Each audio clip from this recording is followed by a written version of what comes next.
Hello everyone, welcome back to Algebra 2 class.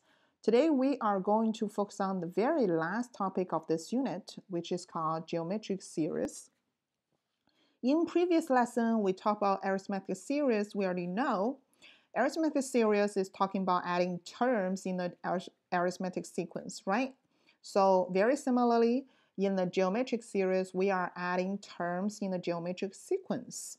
So now let's check an example here. Let's have a very quick, simple geometric sequence. So as you can see, we have 1, 2, 3, 4, 5, 6 terms here. And apparently it is in the geometric sequence because everything just doubled by 2, right? So when we add all terms together, we actually have a geometric series. In this case, we can say k is 1 to 6. We have 6 terms here, and this is actually just, increased by the 2 to the k power. When k is 1, 2.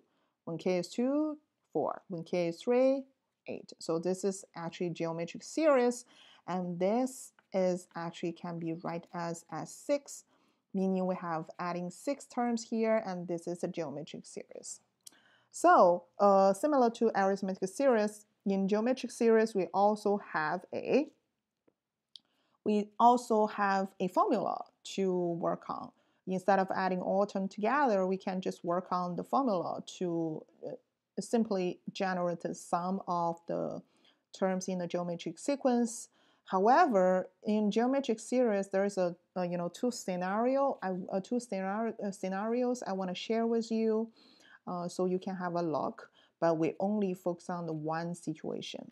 So in geometric series here, there's one special case is when the ratio is less than 1. Let's say this example is 16, 8, 4, 2, 1. The number is getting smaller, and we know the ratio is actually less than 1. It's half, right? So this one is the reason I put the dot here, meaning this sequence is actually infinite number, meaning it will go forever. And quite interesting, in this case, we can also adding all terms together. And you're probably wondering, this is infinite numbers here, infinite terms here. How is that adding? So that knowledge is actually leading to the one thing we call limit in the future. So when you learn some higher level math, you will learn this word limit, and you will figure out this sum, no matter how many, even this is the infinite number.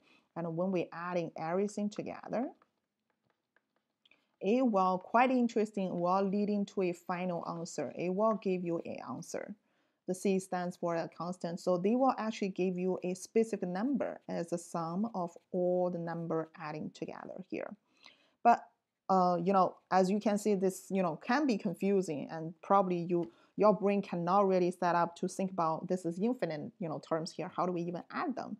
But this is just one scenario to talk about, and this is only so if this you want a sum adding to a certain number, only works for the ratio less than 1.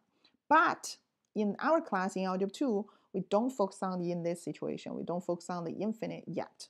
Instead, we are going to talk about the limited terms. For example, we can talk about the 20 terms in the sequence, 30, 40, 100,000, no matter how big for that, as long as this is certain number in the sequence, then we call it finite geometric series. Okay, so we are going to spend some time to talk about how do we add these terms in the geometric sequence, and what is the formula for the Sn here. Okay, the very first thing, as we mentioned, since this is a geometric series, we know each number in the geometric sequence can be rewrite as a1, then a1 times r, a1 times r squared. Remember, this is how do we rewrite each term, by using the first term and also common ratio, right?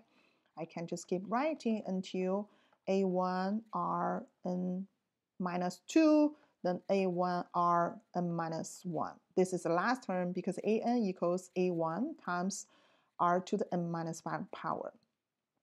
So when we add everything together, that will give us very straightforward. This is our Sn, right? This is how do we add everything together. This is a geometric series. So the next we are going to work together to generate this formula. Let's see what do. So the very first thing, since everything is multiply r, and this is n minus 1, I'm going to multiply everything by r. So in this case, I have r as n for the left side, and everything I'm going to distribute r to everything here. So you are going to get a1r squared, a1r to the third, a1r to the fourth, and then a1r n minus 1. Remember, you multiply r to this, so the exponent is going to increase by 1. And then the last one, again, originally is n minus 1. When you times r, is going to add 1, becomes n. So you may wonder, what do I do here? Now I want you to focus on the blue part here. I'm going to do this. I'm going to subtract Sn to r Sn. So you may wonder why, and you will see exactly why. So everything, when I subtract this, every single term will be subtracted, right? So everything is going to be subtracted, subtracted, subtracted, subtracted. And funny thing is, you will notice I have n1 times a1 times r. I have a1 times r, so it is canceled. a1 r squared, ny r squared, canceled. a1 r to the third, cancel. So it's actually, you will see, no matter how many terms we have here, everything is going to be canceled. And also we have a1r to the n minus 1 power we have here. But of course, this one, there's no term matching to that, so this one will be the left. So what left? We have a1, this is the first term, and subtract a1 r to the n power. So you may wonder, where are you leading to? And the rest side, I'm going to simplify this as, I'm going to take out Sn as 1 minus r. Remember, this is Sn times 1, so this is 1 minus r, take it out. And this one, I can rewrite this as a1, 1 minus r. Sorry, my handwriting. Oh, somehow my pen is not working well with me. The only thing I did is like an opposite process of, distribute power. I take out a1. So now Sn is isolated. I'm going to divide by 1 minus r for both sides. And we have the final answer.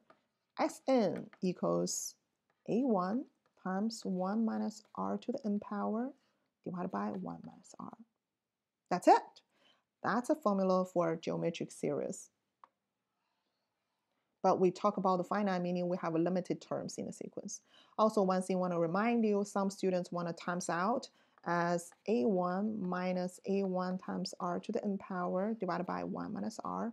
You can also use 1, 2 because they are exactly the same. They are equivalent. Okay, I know this process seems confusing, but this is how do we generate the formula for geometric series.